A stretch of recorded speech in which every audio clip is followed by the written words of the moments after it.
During the Japanese economic miracle of the 1970s, Japanese businessmen flocked to New York City, and the area east of Grand Central Station became peppered with restaurants aimed at them. These places often concentrated on a single specialty. We had restaurants focusing on the pancakes called okonomiyaki, on set blowfish meals, and on river eels plucked live from a tank and roasted. One of the best of these specialty restaurants, and one of the few that remains, is Katsu-Hama on East 47th Street, founded in the early 90s and still flourishing after a recent renovation.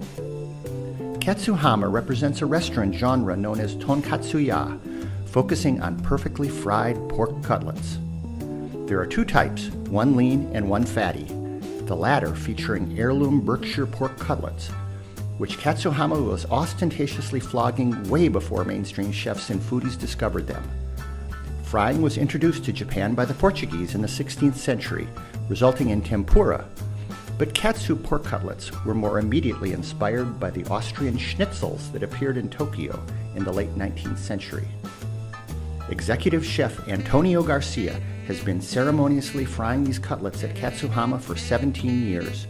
He emigrated here from Puebla, Mexico, 2 years earlier.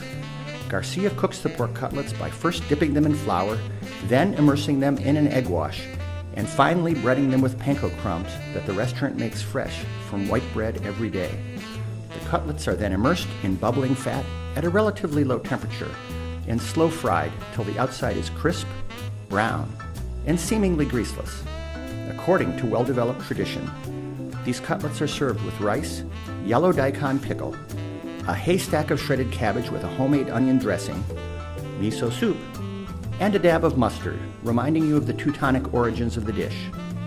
From a choice of 3 sauces, the one most commonly used is sweet, brown tonkatsu sauce, made from scratch by the restaurant. But some preparation must be undertaken by the diner before using this sauce. The waiter, Jo Chen Yai, demonstrates how to grind up toasted sesame seeds with the mortar and pestle provided, making you feel like a medieval alchemist, then ladles in shots of tonkatsu sauce. You've never had a more perfect or more Japanese Wiener Schnitzel.